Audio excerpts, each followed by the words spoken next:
Hey everyone, Zeph and Moses Blacksburg here, and I know in a past video I said My 8 points or reasons why I probably won't be buying the ATEM Constellation HD and why I'm going to most likely wait and see if they have a different update perhaps later in the year. that I wasn't going to buy the ATEM Constellation 2ME switcher that Blackmagic came out with, and as you can guess, I did wind up buying it, and I wanted to share a little bit about why I bought it, what I think it's going to be best used for, and then ultimately we'll go through some of this build and talk about this rack unit that I've created here.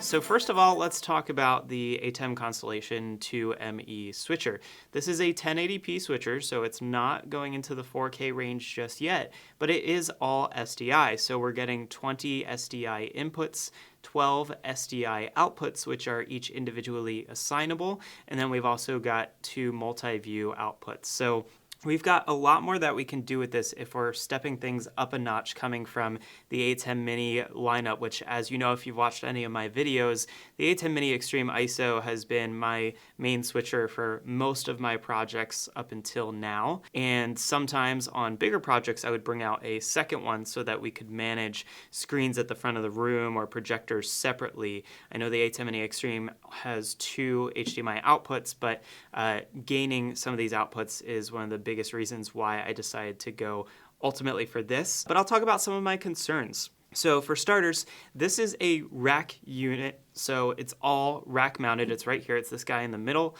And so one of the things that happens is if you get something that's rack mounted like this, you lose that sort of control surface that we had with the ATEM Mini Extreme. Now you can of course go ahead on Blackmagic's website and buy a control surface. They have multiple of them, but they're really darn expensive. So if you're already spending money on a new switcher, if you're already spending money on a new rack case, if you're already spending money on the other problem that I'll talk about here, which is the fact that you're not having any HDMI inputs or outputs at this point, then why do you want to go drop another couple grand just on a control surface when the whole goal of this was to create something that's more portable in a smaller unit that has everything that you need? I did not want to buy a control surface for this. I've kind of looked into maybe getting a Stream Deck at some point, although I'm really not the biggest fan of them. I'm looking at the Loop Decks as a new potential opportunity as a controller for this, but I haven't really decided on what the fate of this switcher is going to be just yet. One of the things that I also don't like about it is that you don't have 1 or 2 HDMI inputs, because if you want to bring in a computer, if you want to bring in PowerPoint slides, if you're not using HyperDecks for video playback, but instead using, just a laptop, you still have to run that into something like a decimator or a bidirectional converter to get it from HDMI to SDI before you go into this switcher. So a few downsides to it, and those were some of the reasons why I initially didn't want to buy this. I also didn't like that I don't have any sort of ISO recording, and that's something that obviously recording 20 ISOs would be massive. You would need way more than the Samsung solid state drives that we've been using on the ATEM Mini Extremes.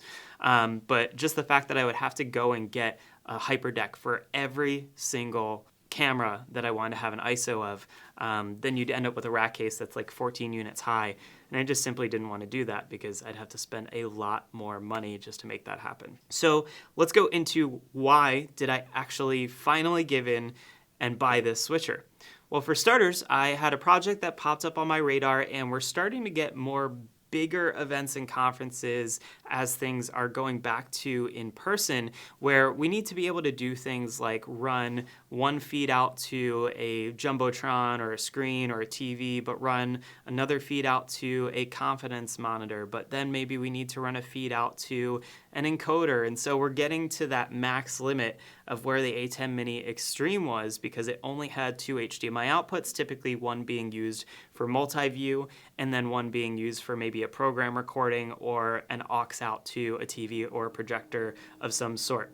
The funny thing is I bought this and literally 24 hours later, Blackmagic came out and said, hey, ATEM SDI, brand new switcher, same form factor as the ATEM Mini Pro and ATEM Mini Extreme, but now it has SDI. And oh, by the way, because HDMI took up so much space on the back of them, they now can add additional SDI outputs. So the new ATEM SDI Extreme ISO, try to say that 10 times fast, has 4 SDI outputs that are each individually assignable. So now you're getting those aux outs. If you needed to send a feed to a projector, a TV, a this, a that, you've got 4 of them now. So that was actually more of what I wanted for this particular event that's coming up, but I didn't know that it was going to come out. So I do have a pre-order in for two of those, the ATEM Extreme SDI ISO models, and I will get those eventually, but I'm not banking on them being delivered anytime soon. And so because this event is coming up in about 2 weeks, this was the quickest thing that I could get sent over to me. And then I'm going to have to determine how I'm going to be switching, whether it's going to be just hot punching on this or using my laptop as a controller with the Blackmagic software control. Maybe getting a Stream Deck, but don't have a ton of time to really set that up and customize it as I want.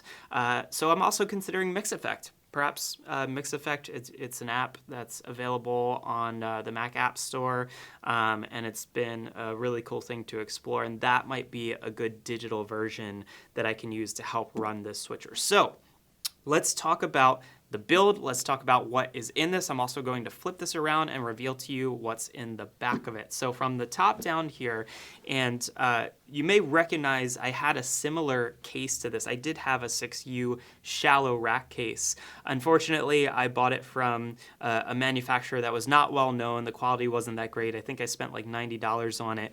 And that case was starting to come apart where the latches that held the covers to the case were starting to fall apart. So I just decided to trash that one. I pulled some things out of that, and that's what I used to kind of figure out how I wanted to build this case. So for starters, you'll see right on top here, our first item that's taking up the first 3 rack units, so this is 3 RUs tall, is a dual monitor from FeelWorld. This monitor has both SDI input and HDMI input for each individual monitor, and you're also going to be able to get an SDI or HDMI output as well, so you could loop your signal through it and take it and send it out to anywhere else. Now, why did I put this monitor into here? Well, for one, I thought that if I brought my PTZ cameras out with me, this could be a great way for my 2 PTZ cameras to be monitored, and I could put the controller nearby, and whoever I have operating the PTZ cameras can just use that. So I'm using the feature of the ATEM Constellation 2ME of having those 12 individually assignable SDI outputs so that I can send that output straight through to this monitor. But if I needed to, I could always swap them for the multi-view, in which case I would have a little, the 2 multi-view monitors that you gain from having the 2ME. Could always loop it out to a bigger monitor, and of course these are really tiny inch screens. I think they're like maybe 5 or 6 inches, so that might be a little too small, but just having it here as something for someone else to be able to see and monitor might be helpful. So 2 methods to the madness there. One could be your multi-view on both monitors. The other could be running the 2 PTZ cameras there and just having a small monitor available and ready to go without having to give them an additional screen. Then rack unit number 4, this is where we get into our actual ATEM itself. You do have all of your buttons to be able to punch up any shot that you want, 1 through 20 on screen at any given time. We also have a few other buttons that you can see down here that go all the way across. A little LCD preview screen, and then your menu items that you can go through. You've got your plug-in for if you wanted to plug in an intercom system, so to have comms. You could potentially plug that in here, although you'll see in my other videos, I typically use the wireless comms from either Hollyland or EarTech. Now, just below that, in the second to last RU, this is in rack unit number 5, we have 2 of the newer HyperDecks. I forget which particular model this is. This isn't the 1/3 size one. This is the one that takes up a half a rack. So there's a few more outputs on the back, which I really like, because now we have these for both a program recording, so I kind of have a backup program recording, but I could also use one of these for video playbacks into the ATEM Constellation. So I've got a few options there, and unplug a couple things in the back, and then maybe you've got double recording, so you have your primary program recording and then maybe a backup, or if you needed an ISO of maybe say just someone's slides or a different camera, you have the ability to just route things to them. So that's kind of the nice feature with those 12 routable outputs from the ATEM, is just being able to send anything you want into these HyperDecks.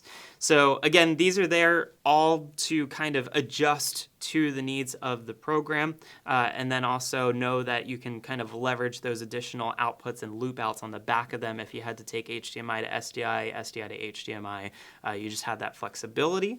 And then on the very bottom is our power conditioner. It's from Furman. It's got one little outlet on the front that sometimes I'll use if I need to plug in my phone to charge. I'll just plug that in there, and one switch all the way down on the end to be able to power on the entire unit. Let's go ahead and flip this guy around and talk about what's on the back, because I have a couple things that are mounted in the back. So here we are on the back of the rack unit, and you may notice that we've got our power cable that just kind of hangs out here. What I chose to do on the very bottom, and I'll go bottom to top on this one, was to take one of my vents that I had on the previous 6 RU case and just put it here so that it kind of hugs the cables inside. And if I had to leave anything in the bottom, or if there were any sort of like AC power bricks or anything, so they're not rocking around as much or falling out as soon as I open up the case. So that's just my power connector that's coming out the back there. And then working our way up, so the Furman power conditioner is on the very bottom. Then the next row up, we're getting into our 2 HyperDecks. So you can see there we've got all of our HyperDeck connections on the back, and because this is a shallow case, I really don't have to reach my hand all that far in there to be able to access them.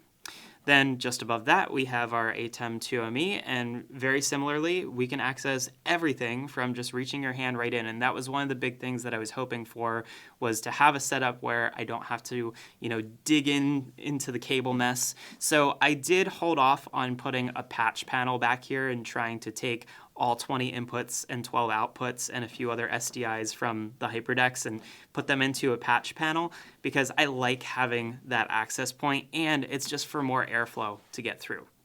Next up is our TP-Link unmanaged gigabit switch. This switch is also a PoE switch. I believe it's somewhere in the neighborhood of about 125 watts. So this allows me to power my 2 Canon CRN300 PTZ cameras, and it's also just acting as a switch. So you'll notice we have a few Ethernet cables that are currently plugged in here, 3 of them. So the first one is actually our ATEM that's plugged into the switch, and then the 2 other ones are the HyperDecks so that they can all talk to each other. And then of course, when it comes time to control the ATEM, we'll plug our computer into this switch as well, so it can see all of those devices and run the Blackmagic software control. Last but not least, right up on top is our fan unit. And the reason why I chose to put it on top is, of course, because heat rises. So we still have a great amount of airflow space that's down here below, but being able to have this fan unit up here is allowing me to almost gain a little bit of space back. So the reasoning for this was because in the front side, the first 3 RUs is our dual displays. So there's a lot of empty space behind this fan that allows me, 1, to hide some cabling, but 2, to put the thermal sensor in. And then 3, what I'm considering doing, because one of the big problems that I have with this is that I don't have an HDMI output for my multi-view monitors, and I don't have an HDMI input for a PowerPoint laptop. I'm thinking about grabbing 2 of the bi-directional converters and basically like taping them in either on the sidewalls or actually to the bottom of the switch itself. So I have two HDMI inputs, or one HDMI input, one HDMI output, that I can convert to SDI built into this case. So that's not in here yet. That's something that I'm considering for in the very near future. But I just wanted to share this rack case build with you.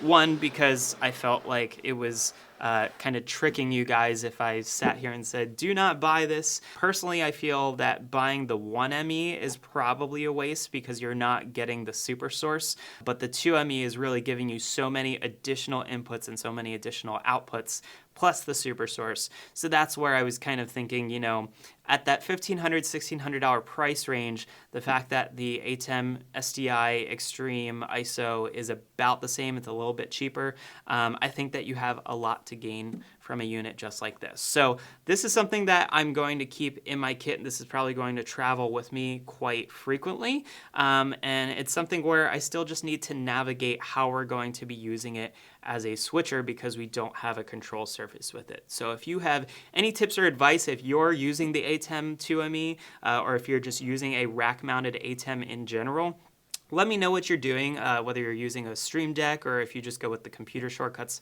Very curious to see what everyone else is doing out there. And if anyone's using the Loop Deck, I'm very interested in learning about those too. So thank you again for watching this video. Please don't forget to go ahead and hit that like and subscribe button just below this video. And I will also leave a list down below to all of the parts, including a link to this SKB Shallow 6RU rack case in case you're looking to buy them. When you do buy them, I do get a tiny little kickback, and it is not any more expensive for you. There's nothing you have to do, but those links down below do allow me to be able to afford to continue keeping up this channel.